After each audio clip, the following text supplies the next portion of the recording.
semangat semua. Beri tepuk tangan untuk kita semua Bapak Ibu hadirin sekalian.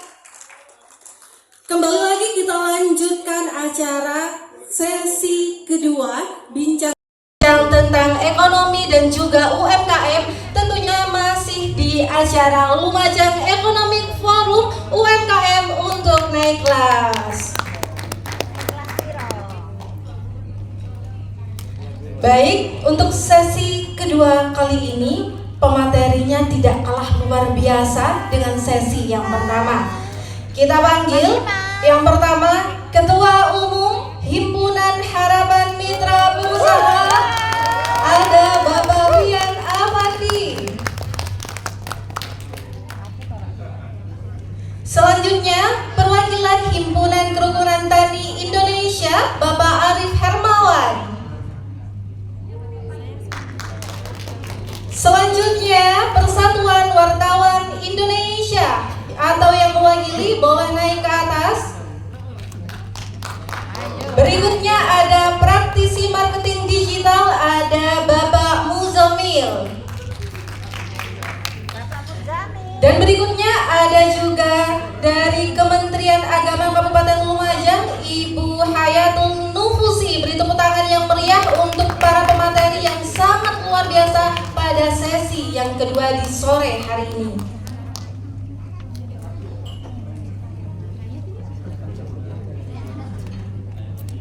Untuk Pradi, perwakilan dari Pradi monggo juga ikut naik ke atas panggung. Lima.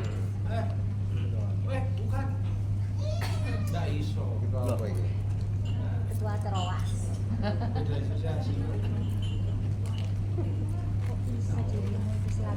Baik, saya panggil kembali. Ini yang belum hadir di atas panggung ada dari Himpunan Kerukunan Tani Indonesia, yaitu Bapak Arif Hermawan. Monggo ikut bergabung ke atas panggung.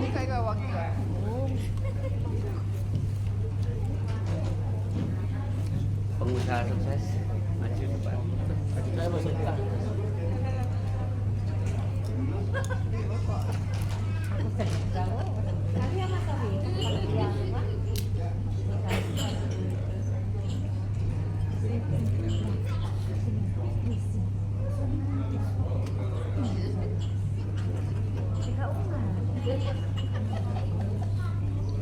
Baik, bisa ikut bergabung. Untuk praktisi marketing digital ada Pak Muhammil.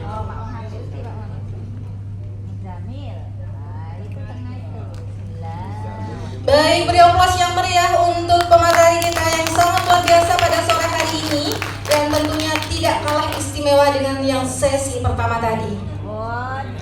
Baik, jika tadi sudah disinggung ekonomi dan UMKM secara instansi kedinasan, dan berikut adalah praktisi-praktisinya. Kita mulai dari Kementerian Agama Kabupaten Lumajang, Ibu Hayatul Nufusi, dipersilakan. Terima kasih atas kesempatan yang diberikan. Assalamualaikum warahmatullahi wabarakatuh. Waalaikumsalam warahmatullahi wabarakatuh. Alhamdulillah, puji syukur kehadiran Allah Subhanahu wa taala pada sore hari ini kita bisa hadir di tempat yang penuh keberkahan ini dalam keadaan sehat walafiat. Yang terhormat Ketua HM Group, yang kami hormati Bapak-bapak narasumber yang hadir di tempat ini, seluruh undangan yang kami muliakan. Tak henti-hentinya kita panjatkan puji syukur kehadirat Allah Subhanahu wa taala serta salam salawat kepada junjungan kita Nabi besar Muhammad sallallahu alaihi wasallam. Semoga kita selalu mendapatkan syafaatnya. Terima kasih kepada panitia karena tadi saya minta didahulukan karena kebetulan ada kegiatan yang masih harus kita kerjakan di kantor. Untuk mempersingkat waktu, Bapak Ibu, saya Hayatul Nufus, Dinas di Kementerian Agama. Kebetulan kami di bagian zakat dan wakaf. Tupoksi kami selain mengerjakan zakat dan wakaf dari para penyumbang, kami juga diberi tugas tambahan yaitu pengawasan sertifikat halal. Untuk mempersingkat waktu, Bapak Ibu, sebagai pelaku usaha tentu banyak saat ini ingin memiliki sertifikat halal. Namun saat ini untuk penerbitan sertifikat halal itu sudah diambil alih oleh Badan Penyelenggara Jaminan Produk Halal atau BPJPH. Nah, kenapa masih ada di Kementerian Agama? Karena kebetulan untuk Kabupaten Lumajang ini dan mungkin kabupaten-kabupaten yang lain belum ada kantor resminya Badan Penyelenggara Jaminan Produk Halal tersebut. Dan kebetulan pengawas untuk Kabupaten Lumajang yang tahun 2024 itu sementara ada 2 orang, saya sendiri dan Bapak Hidayatullah, untuk pengawasan produk halal Kabupaten Lumajang. Alhamdulillah di tahun ini kami ketambahan 1 pengawas produk halal yaitu Mbak Rosita yang masih CPNS. Alhamdulillah itu penunjukan langsung dari pusat pengawas jaminan halal. Bapak Ibu, pada kesempatan ini untuk pengajuan sertifikat halal kami sampaikan bahwa yang menerbitkan adalah BPJPH. Khusus untuk UMKM di sini untuk tahun ini ada program sehati. Jadi sertifikat halal gratis atau biasa kita dengar dengan Serdikler. Nah, untuk mendapatkan ini alhamdulillah di lapangan khusus Kabupaten Lumajang itu pendampingnya lebih dari 150 orang tersebar di seluruh kecamatan. Hanya saja ini Bapak Ibu pendamping pada saat mendampingi pelaku usaha karena membutuhkan akun salah satunya ya, pada saat pendamping mendaftarkan pelaku usaha ini itu selesai dibantu para pelaku usaha ini akunnya tidak diberikan kepada pelaku usaha, sehingga berjalannya waktu pelaku usaha ini semuanya berbondong-bondong ke Kementerian Agama menanyakan, ibu saya mau mengurus sertifikat halal, ibu saya mau ngambil sertifikat halal ya. Jadi Bapak Ibu di sini mudah-mudahan bisa gepok tular menyampaikan bahwa manakala panjenengan didampingi oleh pendamping khususnya UMKM ini, mintalah ke pendamping untuk akunnya jenengan. Jadi email, password para pelaku usaha ini harus punya. Jangan dipasrahno 100% kepada pendamping. Karena pendamping itu yang dibantu bukan 1 orang pelaku usaha. Bisa jadi 10, bisa jadi 20. Nah, kalau sampai dia lupa akun panjenengan, gak bisa buka passwordnya, gak diberikan kepada pelaku usaha, sehingga jenengan tidak bisa tahu sertifikat halalnya. Kan bisa Bu, saya ke Kementerian Agama minta sertifikat halal itu. Tidak bisa Bapak Ibu kalau panjenengan tidak tahu akunnya, bukan passwordnya. Kalau masih lupa password masih bisa diklik lupa password, jadi bisa direset ulang. Tapi kalau lupa akun itu tidak bisa kita buka akun jenengan, apalagi melihat ID sertifikat halal jenengan.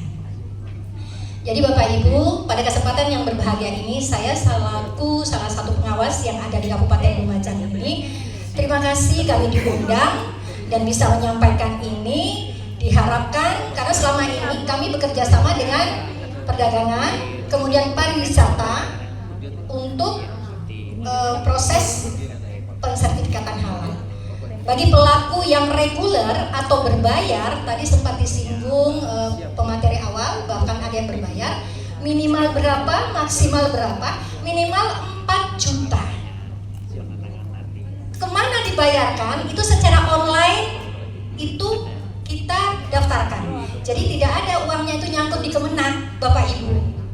Karena saya juga pernah mengikuti seminar di Surabaya, bahkan bersama dengan dari Seda, itu sempat menyampaikan, Bu, kok saya dengar ada yang bayar-bayar segala, ini bagaimana?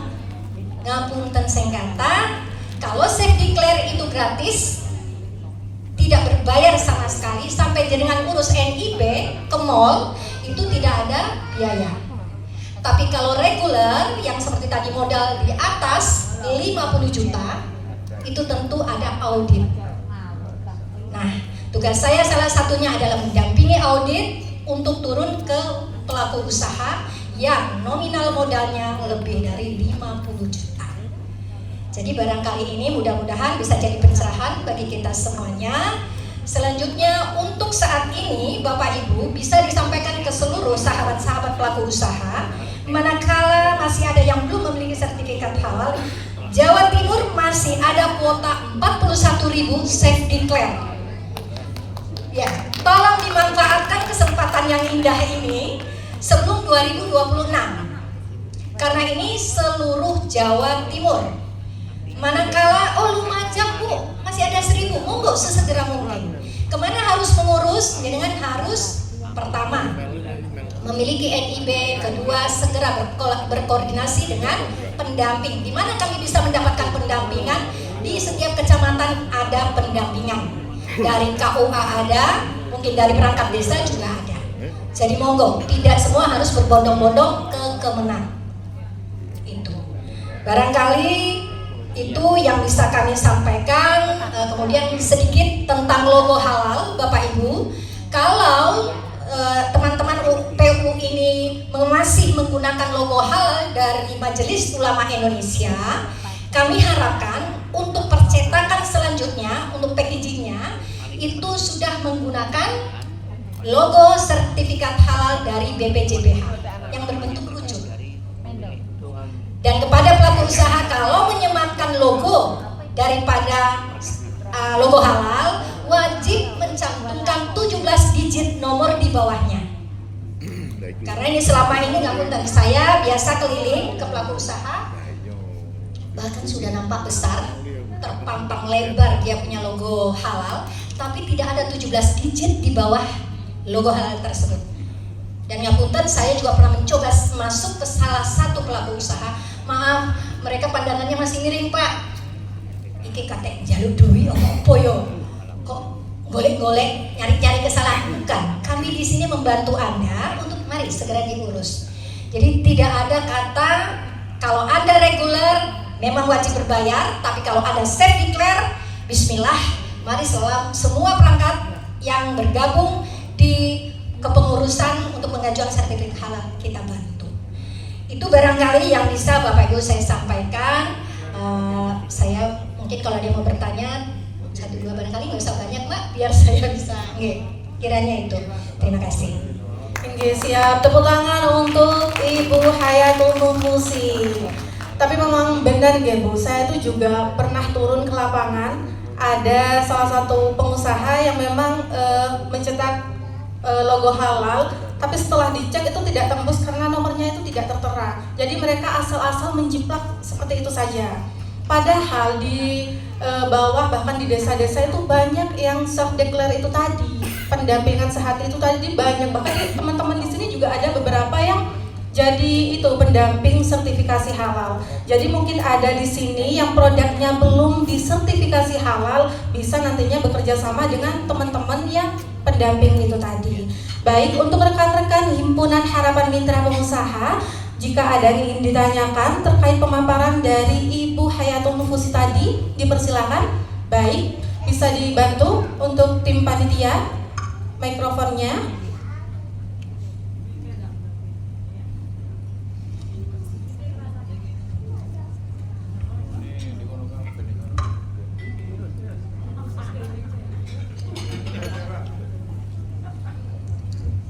Jangan lupa sebutkan nama, alamat, dan juga jenis usahanya.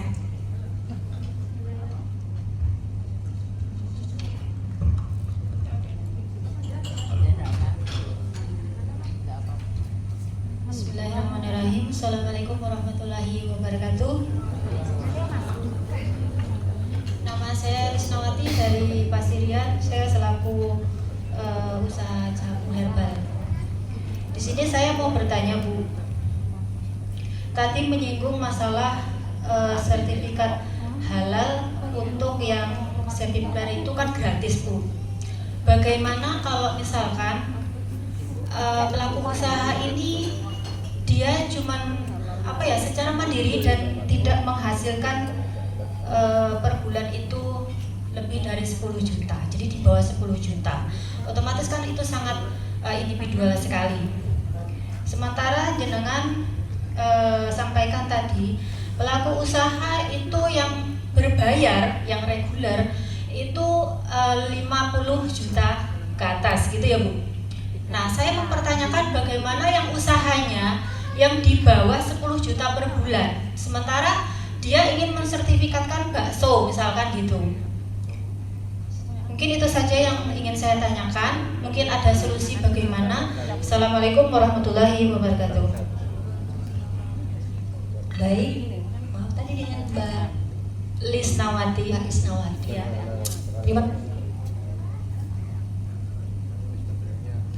Baterainya habis. Baik, terima kasih Mbak Lisna. Untuk safety declare di sini yang 10 juta ke bawah penghasilannya itu tentunya tidak diwajibkan untuk yang berbayar. Jadi di sini yang berbayar manakala omsetnya tadi di paparan awal, sesi awal itu yang 15 miliar ya, seperti itu. Jadi buat UMKM selama modal usahanya itu di bawah 50 juta, bukan omsetnya ya Bu. Di sini yang saya bahas modalnya. Tuh. Tetapi kalau sudah 50 juta ke atas, itu jenengan pakai reguler. Kenapa? Karena ada audit. Ya. Dan di sini yang 50 juta ke atas yang dimaksud sudah termasuk tempat, bangunan. Itu kalau yang berbayar. Seperti itu. Jadi ngapunten, kebetulan saya juga pelaku usaha. Bapak Ibu, saya punya usaha kecil-kecilan, bahkan juga ini Mbak Rosita punya usaha pembuatan sabun dan sering menjadi narsum. Nah, di sini Ibu nggak usah khawatir, monggo kalau masih ada yang kurang paham tentang safety declare ini, bisa dengan buka sehati di aplikasi. Jadi di situ nanti bisa dijelaskan secara gamblang, karena kalau mau dijelaskan tentu waktunya panjang. Tapi yang jelas, jenengan tidak usah khawatir kalau modal jenengan hanya 10, omset jenengan tidak ada 10 juta dalam sebulan, itu tidak wajib jenengan untuk reguler. Tapi manakala jenengan buru-buru tidak ingin menanti yang safety declare, itu jenengan berkewajiban untuk berbayar dengan catatan membuat pernyataan. Kenapa harus membuat pernyataan? Karena jenengan modalnya juga kecil tapi pengen buru-buru tanpa melalui yang safety declare tadi, itu bayarnya sekitar 300-400 ribu. Jadi itu mandiri, sifatnya mandiri itu. Jadi alhamdulillah kalau untuk safety declare ini, sekali lagi monggo Bapak Ibu, hanya biasanya kalau jamu-jamuan itu harus ada pendampingan dari kesehatan. Jadi tidak murni kita melakukan sendiri atau dilakukan pendamping dari kelurahan. Saya kira bagaimana Ibu, kalau seandainya masih kurang jelas, jenengan sekali lagi bisa browsing di Sihalal atau Sehati. Oke, saya kira monggo. Terima kasih kembali Bapak Ibu. Mungkin cukup dari kami Kementerian Agama untuk penerbitan sertifikat halal manakala itu reguler yang mengeluarkan menunggu fatwa dari MUI tentang kehalalannya karena ada audit dan sebagainya. Tapi manakala itu UMKM yang safety declare, itu yang mengeluarkan adalah Komite Fatwa Produk Halal dari BPJPH. Saya kira itu kurang lebih yang kami sampaikan. Manakala ada yang kurang berkenan, kami mohon maaf. Wabillahi taufik wal hidayah. Wassalamualaikum warahmatullahi wabarakatuh. Waalaikumsalam warahmatullahi wabarakatuh. Beri tepuk tangan yang meriah untuk Ibu Hayatul Nufusi. selaku salah satu perwakilan dari Kementerian Agama Kabupaten Lumajang. Sekalian pamit undur diri. Oke, para sadoya. Baik, berikutnya kita beralih ke pelaku usaha atau UMKM senior sekaligus praktisi lapangan. Di sini sudah ada Ketua Himpunan Harapan Mitra Pengusaha, di mana beliau ini adalah selaku UMKM senior. Kepadanya dipersilakan. Assalamualaikum warahmatullahi wabarakatuh. Waalaikumsalam warahmatullahi wabarakatuh. Terima kasih pada rekan-rekan semua yang sudah hadir di tempat ini, dan mudah-mudahan acara seperti ini bisa bermanfaat untuk kita semua. Perkenalkan, saya Fiana Pandi, saya seorang partner di Mulia Group yang memiliki beberapa perusahaan, dan mungkin ada beberapa ilmu saya yang mungkin bisa bermanfaat untuk rekan-rekan secara makro. Ya, mungkin ini salah satu niatan saya menularkan ilmu-ilmu yang sudah saya alami dari pengalaman saya. Mudah-mudahan pengalaman ini bisa bermanfaat untuk kita semua. Bapak Ibu sekalian, dengan tema yang sudah ada hari ini adalah UMKM naik kelas. Ya, jadi bagaimana caranya UMKM naik kelas? Yang pertama, UMKM itu apa saja teman-teman harus ngerti ya. Tadi sudah dijelaskan sama Dinas Dikopindak ya tadi ya. Jadi semua usaha yang nilainya di bawah 50 miliar itu adalah UMKM. Itu perlu dimengerti dulu teman-teman ya. Itu dasarnya harus tahu dulu, semua bidang usaha yang nilainya di bawah 50 miliar itu termasuk UMKM. Kemudian dasar-dasar pokok bagaimana sih UMKM agar naik kelas ini. Ini menurut pengalaman saya Bapak Ibu ya. Yang pertama, kita harus dekat dengan Tuhan. Itu pengalaman saya ya. Harus dekat dengan Tuhan. Karena kenapa harus dekat dengan Tuhan? Karena kita pengusaha ini produknya besok siapa yang beli ini kita tidak tahu. Kalau kita tidak berserah diri kepada Tuhan, mau berserah diri kepada siapa lagi? Karena pengusaha ini selalu mengambil resiko-resiko dan tidak tahu siapa yang beli besok, siapa yang beli bulan depan. Oleh karena itu, sebagai pengusaha menurut saya kita harus dekat dengan Tuhan, mungkin lebih dekat dengan Tuhan lebih daripada orang pada umumnya, mungkin begitu kira-kira ya. Itu yang pertama, pentingnya dekat dengan Tuhan. Terus kemudian yang kedua,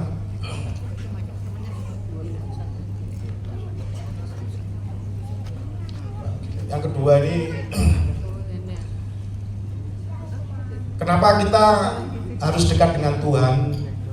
Mungkin agar kita bisa kerja ikhlas. Kita punya tagline ya, kerja ikhlas, kerja keras, kerja cerdas, dan kerja tuntas. Jadi tagline ini tidak boleh dibalik, karena kerja ikhlas itu membuat kita mau kerja keras, dan kalau kita kerja keras kita akan bisa kerja cerdas, dan tidak luput harus tuntas ya. Itu dasar-dasarnya itu harus dipenuhi dulu kalau ingin menjadi UMKM naik kelas. Jadi itu dasar-dasarnya harus dimengerti. Kemudian yang ketiga,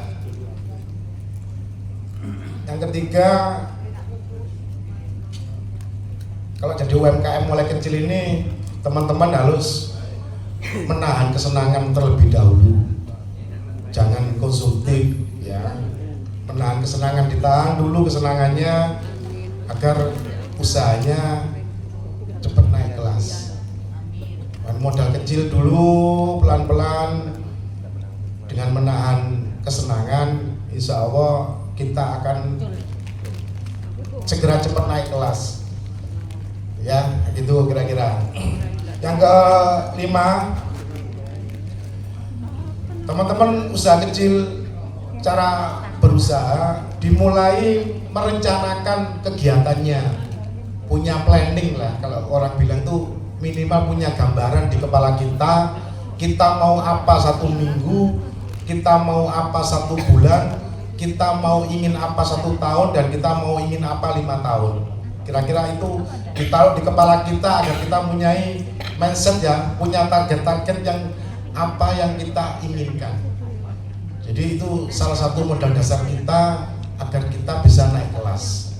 Jadi harus punya mainstream kita sampai 5 tahun apa-apa yang kita inginkan. Walaupun tidak bisa tercapai, minimal kita sudah punya mindset mau arah ke sana untuk bisa dievaluasi bila mana tidak tercapai. Itu saran saya dasar utamanya di situ. Kemudian yang kelima, apalagi nih, teman-teman, dari pengalaman saya, kalau membuka usaha ini perlu disadari bahwa membuka usaha itu hampir mirip dengan umur manusia. Umur manusia itu kalau 5 tahun bisa apa, kalau 10 tahun bisa apa, kalau 15 tahun bisa apa. Jadi tujuannya teman-teman agar tidak berpikir instan. Usaha ini perlu waktu membangunnya, tidaklah pendek. Saya dulu membangun usaha ini dari jungkir balik mulai 25 tahun dan mulai merangkak bagus 14 tahun terakhir.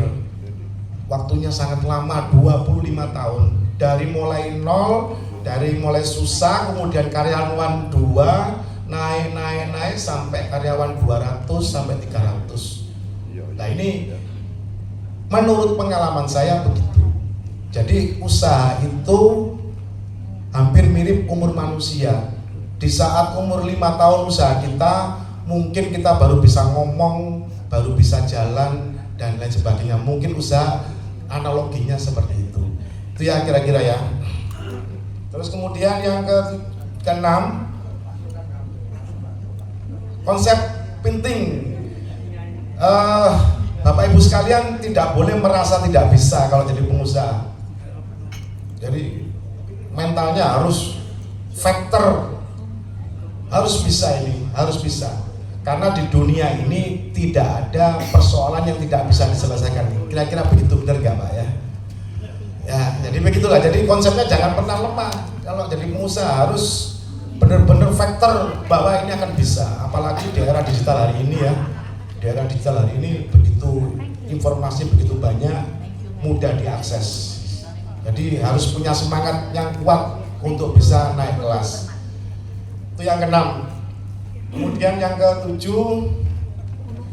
ke-8 ya. Dasar-dasar utama ini untuk bisa kita naik kelas. Remeh, cuman penting ya. Diupayakan kalau malam itu merenungkan diri untuk evaluasi hari ini dan memikirkan untuk besok. Ya, besok mau apa? Dan harus kita rencanakan dari dini, pelan-pelan, kemudian akan ada ide-ide baru agar UMKM usaha kita naik kelas. Ya, itu salah satu dasar-dasar. Kemudian yang ke-9, ini penting. Jadi teman-teman UMKM kalau naik kelas harus punya prinsip, harus tumbuh setiap tahun. Jadi usahanya harus tumbuh. Apa yang dimaksud tumbuh? Yang dimaksud tumbuh itu kalau sekarang omsetnya 50 juta, biasanya kalau usaha mikro itu tidak sulit tumbuh 100% kalau mikro ya. Jadi mikro itu masih bisa lah omset di bawah 500 juta itu 100 juta untuk tumbuh 100% itu bisa.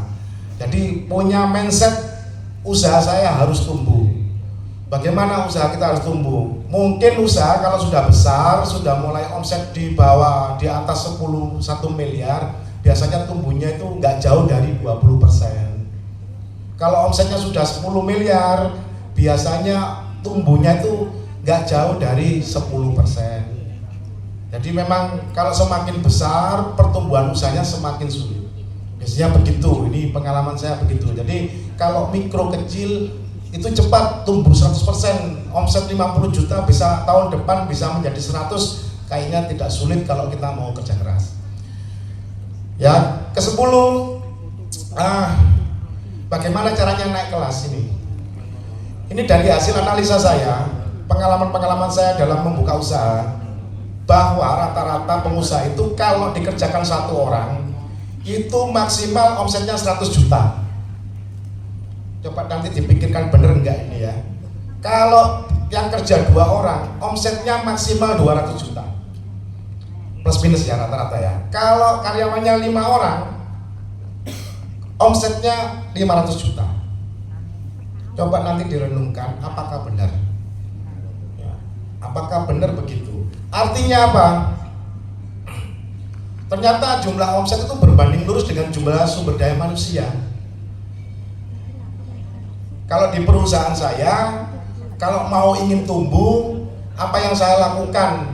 Kalau ingin kita tahun depan tumbuh 20%, kita harus tambah dulu sumber daya manusianya 20%, baru omset akan naik 20%. Itu pengalaman saya. Memang agak berat metode spekulasi seperti itu, tapi kalau ingin maju itu harus dilakukan. Ya, jadi pengalaman-pengalaman saya mungkin tidak ada di teknis di pemerintah apa memang nggak ada, ini hasil pengalaman pelaku usaha agar teman-teman naik. Jadi kalau teman-teman ini nggak punya karyawan ya akan sulit. Contohnya sekarang di Kabupaten Lumajang ada UMKM 50.000 nggak ada yang naik kelas. Ya, andai saja UMKM 50.000 ini naik kelas punya karyawan 10 semua, artinya ada 500.000 yang kerja, otomatis pertumbuhan ekonomi di Kabupaten Lumajang akan. Cuman masalahnya dari tahun ke tahun sudah berpuluh-puluh tahun UMKM-nya yang naik kelas hanya sedikit. Nah ini persoalannya. Makanya bagaimana caranya agar naik kelas tadi? Tadi prinsipnya tadi ya, memang harus hati-hati jangan terlalu frontal ya. Artinya kalau satu orang omset maksimal yakinlah 100 juta. Coba pikir teman-teman bener nggak kira-kira gitu ya. Kalau karyawannya ada 10 orang biasanya omsetnya maksimal 1 miliar. Kalau kepingin maju berapa komposisinya? Ini dari pengalaman saya ya. Tenaga produksi dengan tenaga marketing 1 berbanding 3. Nah, ini dari pengalaman saya. Jadi 1 berbanding 3 antara marketing dengan produsen. Terkadang teman-teman UMKM ini tidak mau memposting biaya marketing, makanya membuat usahanya tidak naik kelas. Padahal marketing adalah ujung tombak segala usaha, Pak. Karena mereka bisa mencarikan uang. Kalau perusahaan sudah berkembang, Pak, kita nggak punya produk, marketing jualan produk bisa laku. Jadi nggak ada produk pun, kalau marketingnya handal nggak ada produk tapi bisa menjual produk, itulah marketing. Makanya teman-teman cara untuk bisa naik kelas, komposisi antara marketing dengan produsen benar-benar dipikirkan. Terkadang teman-teman ini yang produksi 10, marketingnya nggak ada, marketingnya 1, isinya begitu biasanya. Nah efeknya pertumbuhannya kurang karena demandnya sedikit. Karena marketing itu adalah cara untuk membuka demand, suplainya diperkecil, demandnya diperbesar. Kalau demandnya besar, otomatis harga kita tidak jual murah karena yang beli banyak. Siapa yang membangun demand ini? Ya para marketing. Ya itu komposisi dasar untuk naik kelas, komposisi antara marketing dengan produsen dipikirkan secara matang dengan komposisi tadi. Kalau 1 orang itu 100, kalau 10 orang itu 1 miliar maksimal. Coba dipikirkan, yang belum masuk usaha kecil nggak apa-apa, tapi sudah punya mindset minimal. Saya juga dulu karyawannya cuma 2, sama juga. Dengan susah payah sudah banting tulang setengah mati. Hari ini sudah bisa sampai 300 orang untuk membangun perusahaan di beberapa sektor. Ya. Jadi itulah pengalaman saya, nanti mau coba dipikirkan, siapa tahu itu bisa bermanfaat. Ya, yang ke-11, sekarang eranya digitalisasi, penting sekali digitalisasi. Ya, digitalisasi sangat penting, teman-teman yang UMKM harus melek digital. Melek digital, dasar digitalisasi yang pertama apa? Paling dasar, nanti mungkin bisa diterangkan sama tim digital ya. Yang paling penting adalah satu, Google Map bisnis itu paling utama, yang paling dasar sekali lah itu. Paling dasar harus dimiliki para UMKM. Itu terobosan digital itu sekarang karena teman-teman di desa bisa jualan ke kota gara-gara ada digitalisasi. Karena ada Google Map, teman-teman bisa jualan kambing, bisa jualan pisang, bisa jualan apa saja dengan cara membuat Google Map bisnis. Itu dasar sebelum membuka teknik digital yang lain ya. Entah itu sosial media, itu web, itu apalagi marketplace. Ya kalau sudah punya apa namanya Google Map bisnis, yang kedua yang dan kalah penting adalah punya marketplace yang independen, yaitu Shopee dan Tokped. Itu untuk menjaga trust harus punya dua. Setelah punya Google Map, harus punya marketplace yang independen dan terpercaya, yaitu Tokped dan Shopee.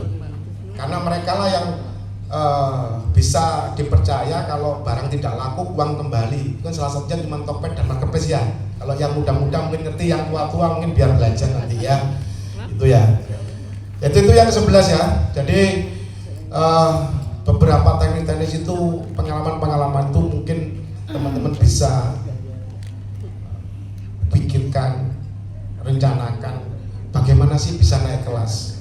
Saya tadi mendengarkan para bapak-bapak dari Dinas, semua hanya pelayanan dasar produksi, dan itu kalau teman-teman pengusaha harus sudah wajib lah, harus dimiliki lah. Kalau nggak bisa ya googling ya, itu kan dasar sebelum buka usaha, harus tahu perizinan BPOM lah, NIB lah, PT, apalagi sekarang bikin PT kan gratis cuma 50.000 ya, PT perorangan, dengan online 50.000 sudah jadi, sekarang kan gampang. Jadi yang dari dasar oke lah, harus tetap dilakukan. Tapi untuk menuju naik kelas harus segera dipikirkan. Strateginya bagaimana itu tadi ya, strateginya beberapa hal tadi, strateginya mungkin bisa dipikirkan caranya bagaimana, dimulai dari kecil, besar menjadi besar. Jangan kecil mintanya besar, kecil aja nggak bisa, maunya yang besar, kan kecil kemungkinan selesai, kira-kira begitu ya. Jadi memang harus mulai dari kecil. Itu pendapat saya begitu, itu dari pengalaman saya, bukan dari buku ya, ini dari pelajaran hidup saya untuk bisa menjadi usaha kita bisa berkembang. Dan kita selalu komit dengan pertumbuhan. Usaha kita harus tumbuh Pak, kalau tidak tumbuh berbahaya kalau sudah besar nantinya. Kenapa kalau tidak tumbuh kalau berbahaya? Ini rumusnya, karena karyawan kita kalau sudah umur 25, kalau sudah 10 tahun umur 35, mereka tidak akan mau gajinya sama dengan umur 25. Artinya dia harus naik kelas juga. Nah kalau karyawannya ingin naik kelas, berarti perusahaannya harus naik kelas. Rata-rata kalau usahanya itu nggak berkembang, makanya rontok karena karyawannya rontok. Itu biasanya begitu, itu pengalaman saya begitu. Tetap harus tunggu. Pengusaha memang capek pengusaha memang capek, harus mikir pertumbuhan. Itu pengalaman saya begitu. Jadi pertumbuhan harus dijaga terus. Karena kalau karyawan kita yang lama berhenti, kita cari baru, kita akan susah lagi, usaha kita akan sulit berkembang juga. Itu ya. Itu salah satu kiat-kiat usaha kita. Ya mudah-mudahan UMKM di Lumajang ini segera tumbuh. Harapan saya ada UMKM 50.000 ini, berharap tumbuh cepat lah ya. Kalau 10 orang saja UMKM ini punya karyawan 10, artinya ada 500.000 orang bekerja di dunia UMKM, dan Lumajang akan cepat bangkit. Harapannya nanti didorong ke pemerintah lah. Lalu UMKM ini kan tulang punggung ekonomi ini. Nah, tapi kalau UMKM tidak difokuskan oleh pemerintah, ya repot lah, kita nggak bisa maju juga. Artinya ada edukasi terus yang bisa diterima, diambil manfaatnya oleh para UMKM. Itu salah satunya. Ya, jadi menurut saya begitu. Kemudian yang terakhir ini soal apa ini?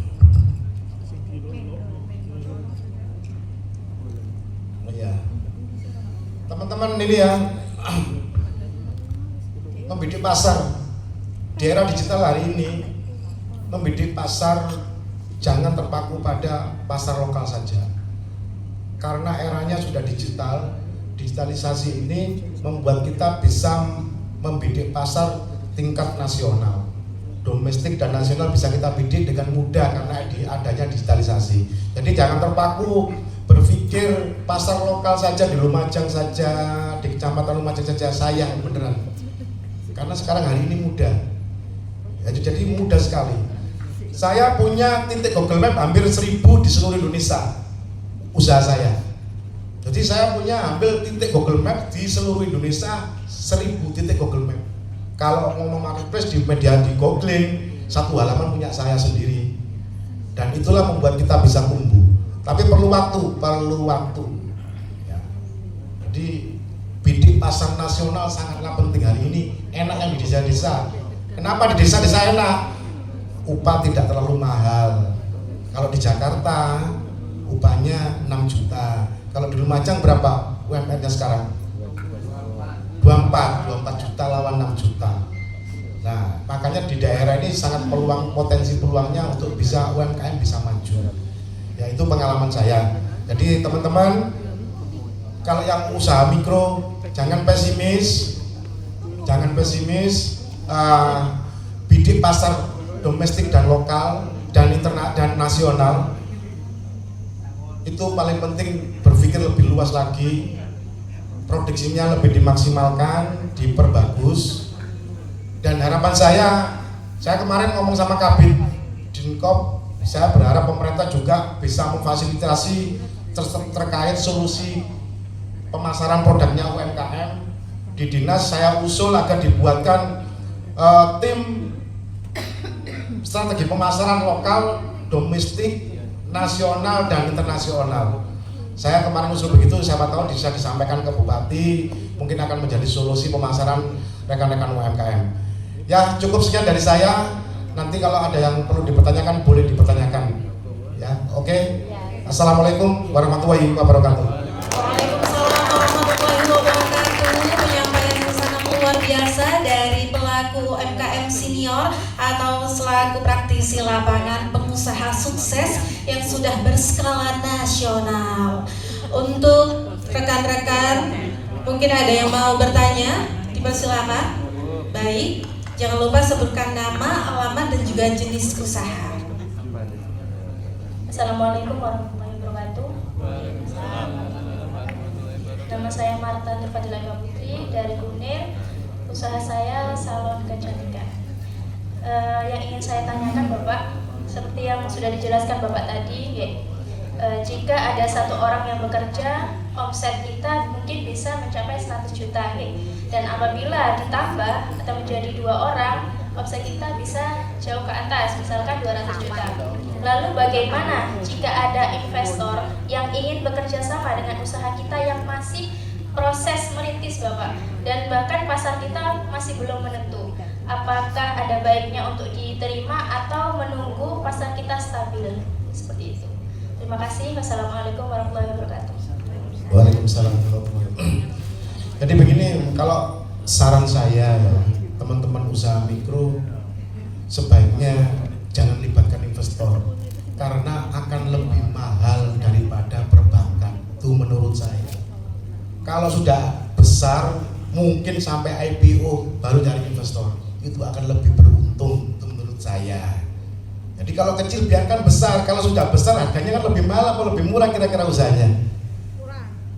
Lebih mahal ya kan? Nah, karena yang dijual itu bukan usahanya tapi manajemen usahanya.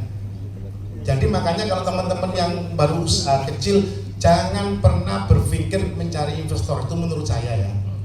Karena saya sampai hari ini tidak melibatkan investor, saya melibatkan perbankan.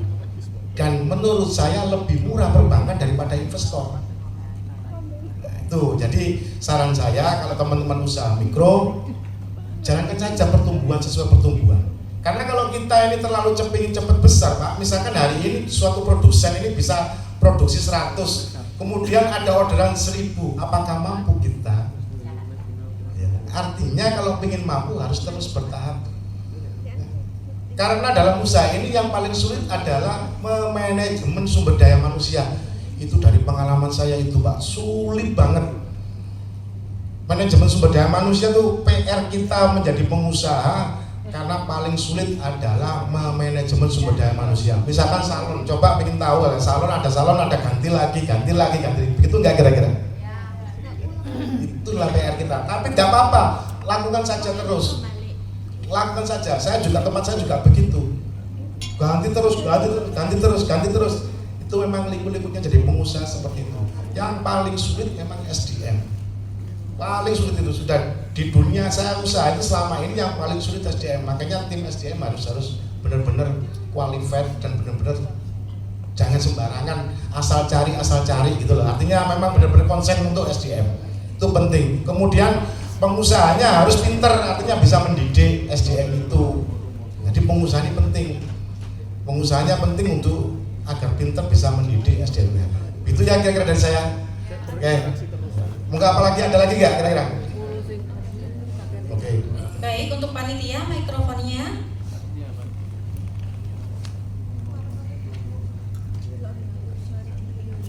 Perkenalkan, nama saya Bu Siti. Saya dari Kutorenon, Sukodono, pelaku usaha kuliner sekaligus supplier mengkudu untuk kebutuhan ekspor. Saya merasa sebagai UMKM itu disibukkan dengan produksi dan bahan baku. Jadi untuk promosi itu sering terabaikan. Jadi menurut saya, bagaimana kalau dari forum HMP ini punya tim khusus untuk mewadahi kita ya, untuk istilahnya membuat kita itu lebih mudah. Karena kalau kita harus belajar dan ikut terjun langsung ke promosi itu sulit. Jadi misalkan HMP itu punya tim khusus untuk promosi, itu saya pikir lebih mudah. Dan untuk HMP juga punya tim survei lapangan untuk kebutuhan HMP. Contoh misalnya untuk pendampingan legalitas halal, BPOM dan kebutuhan UMKM lainnya. Dan kinerjanya bisa dikontribusi berbayar sesuai kebutuhan dengan UMKM. Itu menurut saya barangkali bisa dipertimbangkan oleh Bapak Ketua HMP. Terima kasih. Assalamualaikum warahmatullahi wabarakatuh. Terima kasih Ibu ya. Jadi begini ya. Tadi usaha mulai kecil sibuk dengan produksi, sulit membranding atau membangun divisi marketing. Menurut saya dijalankan saja, karena memang usaha-usaha yang omsetnya di bawah 500 juta memang pelik. Kalau sudah 500 juta, usahanya omset 500 juta, harus berani 5 orang sumber daya manusia, ada tim marketingnya sendiri. Jadi memang capaian pertama kayak di perbankan itu kan ada kur 500 juta, itu memang batasan usaha mikro yang sudah bisa naik kelas, sebenarnya begitu. Makanya di kur itu ada kur 500 juta. Artinya kalau 500 juta itu sudah mulai landing, segera naik kelas. Makanya kalau sudah mikro, cara untuk belajar agar ibu bapak ini menguasai teknik-teknik produksi maupun marketing. Saya juga bukan ahli marketing, tapi saya harus belajar marketing. Tidak mempercayakan kepada orang untuk dilepas memarketingi produk saya. Sedikit banyak saya harus mengetahui, misalkan Google Map, Marketplace, web, atau sosial media. Jadi harus sedikit banyak harus mengetahui. Jadi kita pengusaha ini nggak boleh nggak bisa, harus mau belajar agar kita juga kalau punya karyawan tidak dibelok-belokin sama karyawan. Jadi karyawannya kalau ngomong, Pak bisanya begini, Pak bisanya begini, kalau kita tahu nggak usah begini saja, oh bisa begini saja. Kira-kira begitulah kira-kira ya. Jadi memang untuk usaha mikro di bawah 500 juta itu memang kita harus belajar, benar-benar belajar banget gitulah kira-kira ya. Jadi jangan terpaku kepada apa ya, memang harus kita pikirkan itu, harus kita mikir gitu loh. Karena pengusaha memang repot. Sekarang kalau belajar kan sudah tidak repot sekarang. Kalau mau belajar ada TikTok, ada googling, apalagi ChatGPT, ada AI ya kalau yang bisa-bisa ya. Jadi sekarang sudah banyak platform-platform yang bisa kita untuk belajar. Ini yang di situ. Terus yang kedua untuk masalah pendampingan UMKM agar bisa teman-teman naik kelas. Harapannya teman-teman kan kita sudah punya grup di kecamatan-kecamatan ya. Di grup kecamatan itu yang diupayakan teman-teman bisa bertanya apa saja. Biar nanti tim pengurus untuk bisa memberikan informasi-informasi terkait apa kesulitan dari anggota di HMP. Kira-kira begitu Bu. Ya, jadi di grup aja ngomong aja nggak apa-apa. Apa kepentingannya Pak? Saya belum bisa bikin perizinan ini, perizinan itu apa? Nah, nanti biar dijawab oleh yang punya kompetensi di situ. Kira-kira begitu ya. Ya, begitu Bu ya. Terima kasih. Baik, beri aplaus yang meriah untuk Bapak Rian Avanti. Selanjutnya kita akan beralih. Mohon maaf untuk mengefisiensi waktu, kita pending dulu pertanyaannya. Kita beralih ke pemateri atau narasumber berikutnya. Baik, marilah kita dengarkan pemaparan dari Mas Muzamil yang akan menyampaikan tentang bagaimana cara membuat Google Map dan juga Marketplace. Kepadanya dipersilakan. Bismillahirrahmanirrahim. Assalamualaikum warahmatullahi wabarakatuh.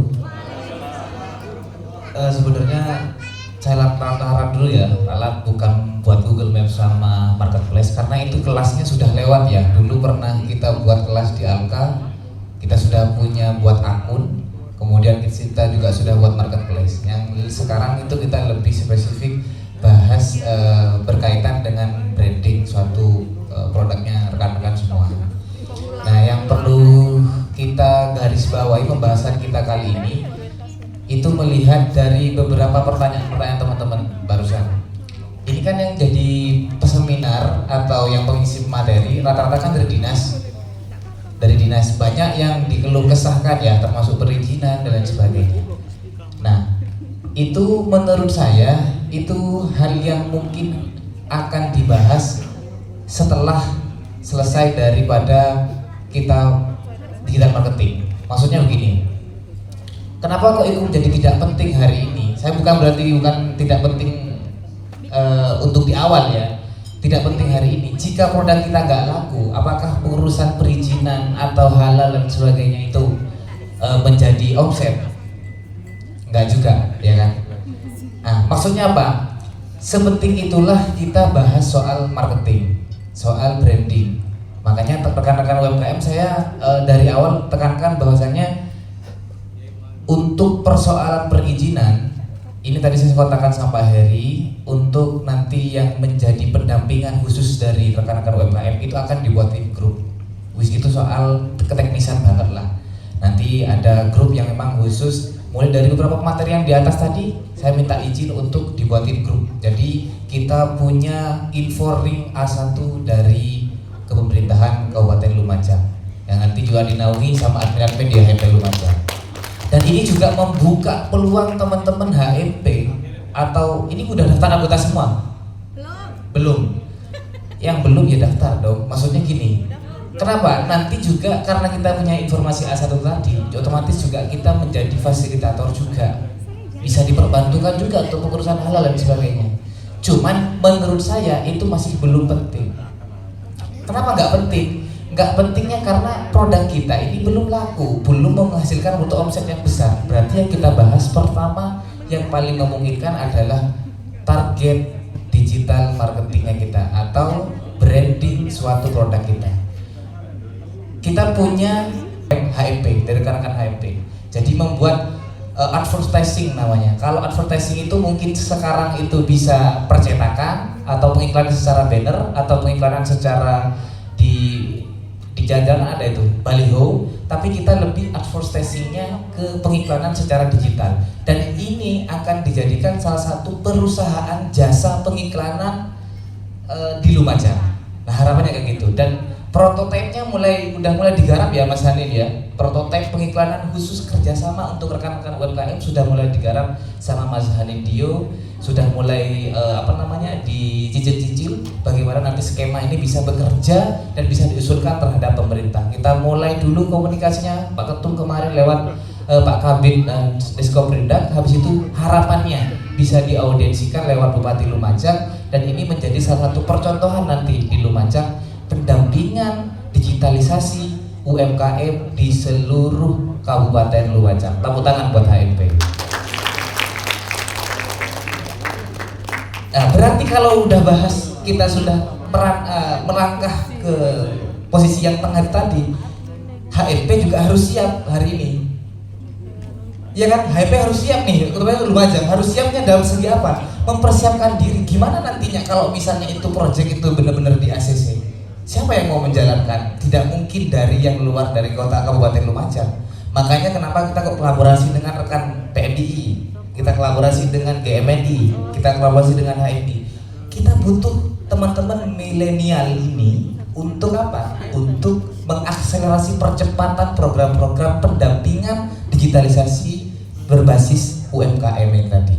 Kalau kita bicara soal pesimisme, saya paling nggak suka ketika rekan-rekan bahas soal pesimisme. Saya kan masih mulai, saya masih belum siap legalitasnya, saya masih belum siap ininya. Menurut saya itu bukan wirausaha yang sebenarnya, tapi hanya menjalankan sampingan atau ikut-ikut aja. Ngikut-ngikut, yang penting ya udah saya karena gabung HMP ya wis ikut-ikut aja buat legalisasi, buat ini. Itu menjadi gak penting teman-teman. Kalau sampean belum benar-benar berada di level untuk keberanian memasarkan atau mengiklankan tadi.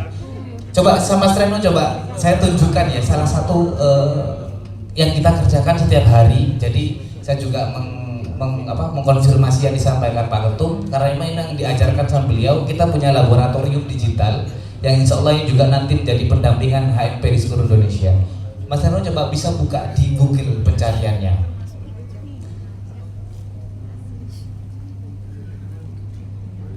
Google ya. Coba buka sewa alat proyek aja, sewa alat proyek gitu, atau lift barang gitu.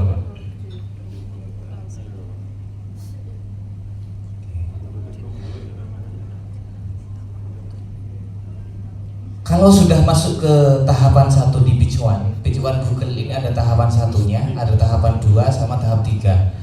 Ini semua perusahaan itu ada 9 perusahaan, dan seluruh perusahaan itu tadi itu tayang nomor 1 di Google di pencarian apapun, lift barang, barbender, berkata atau semua yang berkaitan dengan alat berat yang bahkan tidak ada di kita, ini semua tayang di Google. Jadi kita ngomong di depan bukan kemprus ya, mosok bahas Google Maps tapi ya gak ada hasilnya, kayak gitu ya.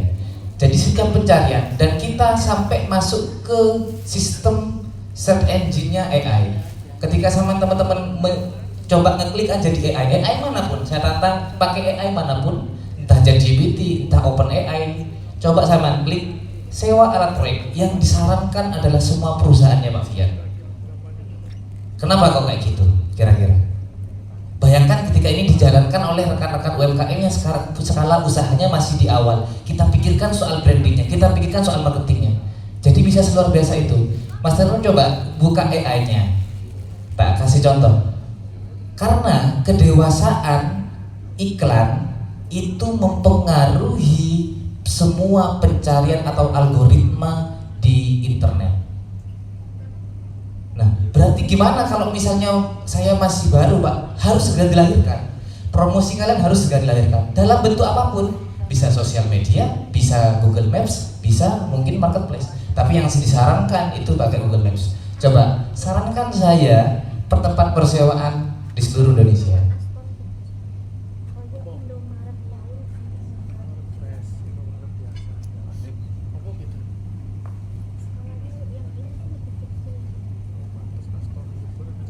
proyek ya Bu.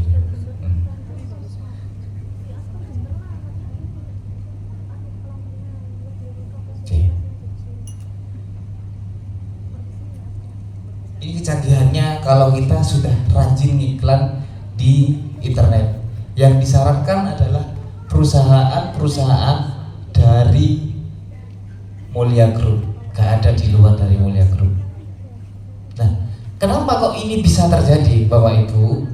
Itu tadi harus dilahirkan, harus berani. Jangan skeptis, Pak saya sudah tua, saya sudah ini. Menurut saya ketuaan mana ketimbangan nih? Mohon maaf saya Bapak Ketum kita yang setiap hari, bahkan dia sekarang sudah bisa ngedit foto AI ya, atau lebih mudah ya Ketum ya. Pak Ketum sekarang sudah bisa ngedit foto AI loh, bisa lebih mudah gitu loh. Jadi ayo sampean sekarang punya yang namanya mentor yang visioner, meskipun secara usia beliau sudah 54 ya Pak.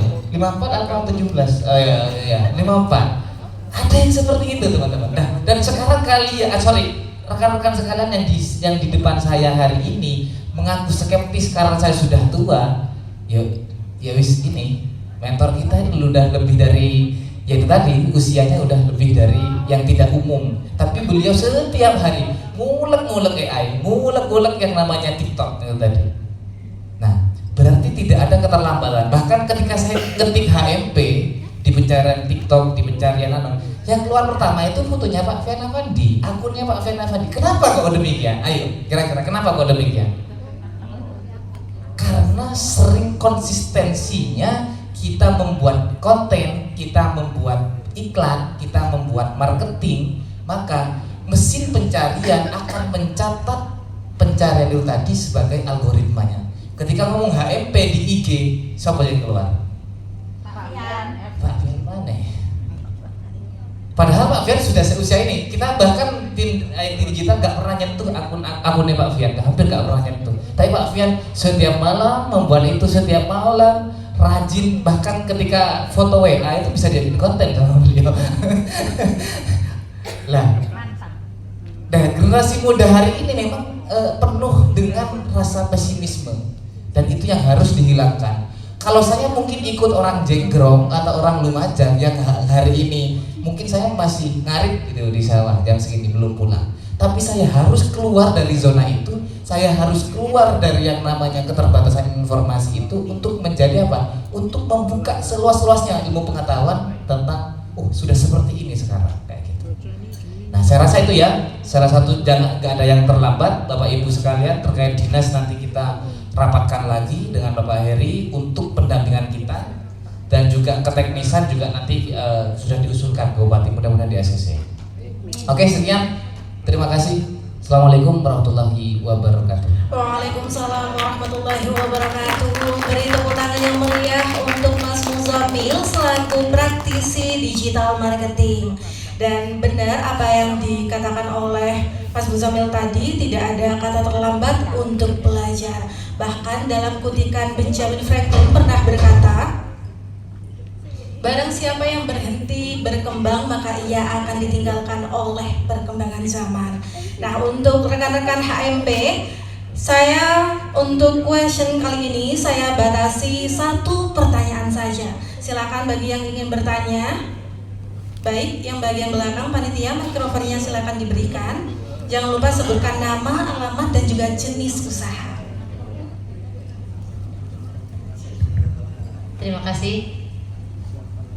Saya sangat mengapresiasi kegiatan HMP kali ini, sangat luar biasa. Terima kasih pada kesempatan kali ini. Nama saya Ciami dari Kampung Lempeni, bukan Desa Lempeni ya, Kampung Lempeni, salah satu kampung di tengah kota yang 500 meter dari alun-alun. Kami punya produk lempeni. Artinya produk ini adalah hasil olahan dari tanaman lempeni. Ada selai lempeni, kopi lempeni, teh lempeni, kemudian keripang lempeni, payang lempeni, minuman segar lempeni, dan obat herbal lempeni. Terima kasih.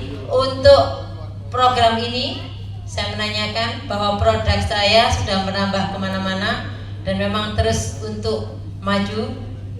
Dan ketika saya ngeklik Kampung Lempeni, itu selalu yang keluar adalah Desa Lempeni. Dan ini saya sudah daftar 2 kali gagal.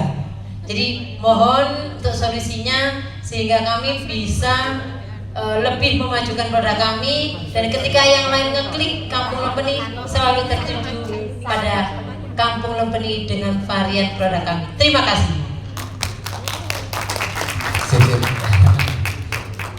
Ibu siapa tadi, Bu? Ciami. Bu Ciami ini Cina? Bukan, aslinya Susiami. Oh. Itu nama kerennya Ciami. Oh iya. Tapi mentalnya mental mindset Tiongkok. Dia pengen menguasai pasar yang Lempeni itu tadi ya, Bu ya. Kenapa kok Kampung Lempeninya yang dikeluarkan? Ya kan kayak gitu ya pertanyaannya. Ketika coba Mas klik Lempeni, apa yang benar yang keluar Lempeni itu kampungnya, bukan produknya. Karena gini, di search engine optimization-nya Google itu ada yang terafiliasi salah satu website terbesarnya itu Wikipedia ya. Wikipedia itu dia terafiliasi sama Google dan setiap pencarian yang memang basisnya ke pemerintahan atau ke unsur-unsur yang kaitannya kota atau desa atau dusun itu memang dia yang ditampilkan pertama. Solusinya gimana? Cara agar misalnya atau produk kayak ibu ini keluar di pencarian adalah mengadopsi SEO-nya atau mengadopsi suku kata atau penjudulan atau deskripsi yang ada di Wikipedia. Caranya gimana? Kita coba Lempeni gitu ya, bener ya Bu ya? Bener ya? Pernah kami ngeklik Kampung Lempeni, pernah kami ngeklik wisata edukasi Kampung Lempeni karena memang lingkungan saya ada lingkungan wisata edukasi, tapi tetap yang keluar adalah Desa Lempeni. Nah, salah satu caranya yaitu itu tadi ada Wikipedia tadi, dia itu menerjemahkan beberapa suku kata yang kaitannya sama Kampung Lempeni. Nah, cara biar nanti produknya ibu yang naik itu di copy. Yang itu di copy aja, yang di Wikipedia nanti ditaruh di SEO, terus disempurnakan yang namanya OpenAI atau ChatGPT, nanti menjadi suku kata atau deskripsi yang menarik yang bikin ini punya ibu nanti naik. Satu itu kalau misalnya ada deskripsi. Yang kedua, ibu harus buat Google Maps. Google Maps yang udah keluar, Bu. Google Maps-nya apa namanya? Bukan Lempeni. Lempeninya dulu harus di nama kata depan ya, kayak gitu. Solusinya itu ya Bu ya. Jadi untuk solusi sementara itu pakai Wikipedia satu, terus yang kedua menggunakan Google Maps yang nanti Google Maps-nya juga deskripsinya pakai dari Wikipedia yang sudah di convert atau dikonfirmasi lewat AI. Kurang lebih seperti itu. Nah, untuk keteknisannya Ibu nanti bisa chatan atau koordinasi dengan pengurus ya gitu ya. Siap. Alangkah baiknya mungkin nanti bisa minta tolong itu didaftarkan ya. Wah, siap. Terima kasih. Oke. Baik, beri aplaus yang meriah untuk Mas Musamil dan juga Bu Ciami. Untuk berikutnya kita beralih kepada rekan kita di sini sudah ada dari perwakilan HKTI Kabupaten Lumajang, Himpunan Kerukunan Tani Indonesia. Bersama Mas Arif Hermawan, waktu dan tempat disilakan.